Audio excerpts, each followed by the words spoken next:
have to pay to the Bible.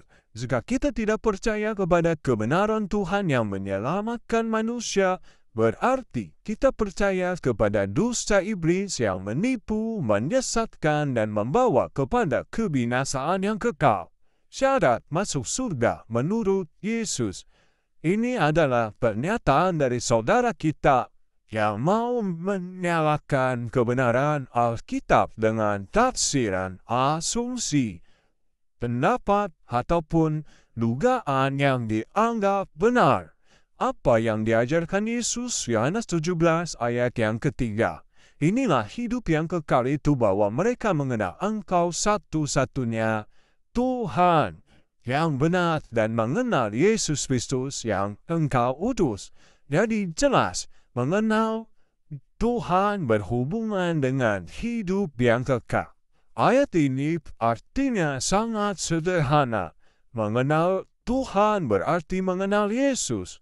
Karena Yesus adalah firman. Jadi mengenal Tuhan, mengenal perkataannya, mengenal firman-Nya. Cerdaslah dalam beriman dan temukan kebenarannya. Yang pertama, mengenal Tuhan, mengenal satu-satunya Tuhan, berarti hanya ada satu Tuhan, yaitu Tuhan yang Esa. Kata Esa jelas pertama kali di dalam Ulangan 6 ayat yang keempat. Dengarlah, hai orang Israel, Tuhan itu Allah kita, Tuhan itu Esa. Tuhan yang Esa adalah Tuhannya Israel, bukan Tuhan negeri lain. Mengapa? Karena ayat selanjutnya dijelaskan, ayat 14, janganlah kamu mengikuti Allah lain dari antara Allah bangsa-bangsa sekelilingmu. 1 Tawarik 16 ayat 26, sebab segala Allah bangsa-bangsa adalah berhala, tetapi Tuhanlah yang menjadikan langit. Jadi jelas, Tuhan melarang bangsa Israel untuk mengikuti Allah sekeliling mereka, karena itu adalah berhala. Ya, Allah bangsa-bangsa adalah berhala. Yang kedua, Tuhan yang Esa, Tuhannya Israel, yang telah menampakkan diri kepada Musa sebagai Tuhannya Abraham, Ishak, dan Yakub, Tuhannya Israel. Keluaran 3 ayat 14, Aku adalah Aku, dan yang telah menyatakan diri sebagai Tuhan yang Maha Kuasa, Keluaran 6 ayat yang kedua. Dan Ia memberitahukan bahwa yang akan terjadi nanti sesuai dengan kebenarannya, bahwa nama Tuhan yang Maha Kuasa itu belum dinyatakan, dan ini merupakan janji Tuhan.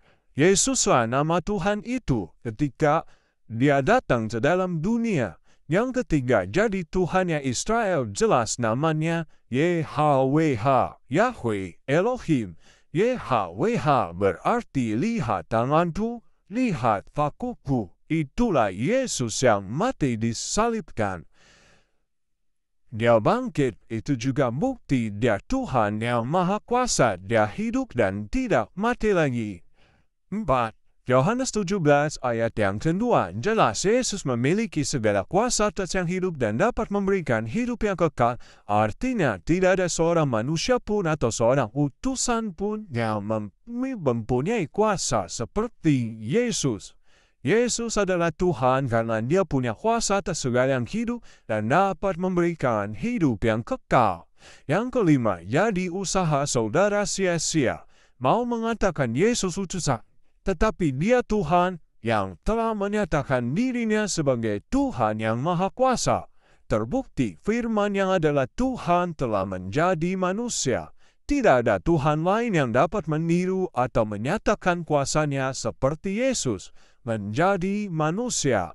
Jelas itulah kekuasaannya, dan Yesus berkuasa memberikan nyawanya dan berkuasa pula mengambil nyawanya kembali. Apakah ini utusan? Tidak ada manusia atau utusan manapun yang dapat mengambil nyawanya kembali. Tidak ada. Yesus bukan sembarangan manusia. Ia manusia ilahi. Yang keenam, saudara mengakui Allah yang saudara percaya adalah Tuhan. Betul, itu Tuhan palsu. Karena ayat tadi jelas, Allah bangsa-bangsa adalah berhala. Saudara tidak percaya kalau Allah saudara adalah berhala? Ya, gampang sekali untuk mengeceknya. Apakah Tuhan saudara dapat berbicara kepada manusia? Yang ketujuh, Tuhan Israel, Tuhan yang hidup, untuk membuktikan Tuhan yang palsu, yang adalah berhala, punya mulut, tidak dapat berbicara. Silakan saja beritahukan kepada hamba, Tuhanmu bicara apa? Tuhanku jelas berbicara, ajarkanlah pengenalan akan Tuhan kepada semua orang. Karena banyak orang cuma tahu tentang Tuhan tetapi tidak mengenal Tuhan secara intim, secara akrab, secara benar.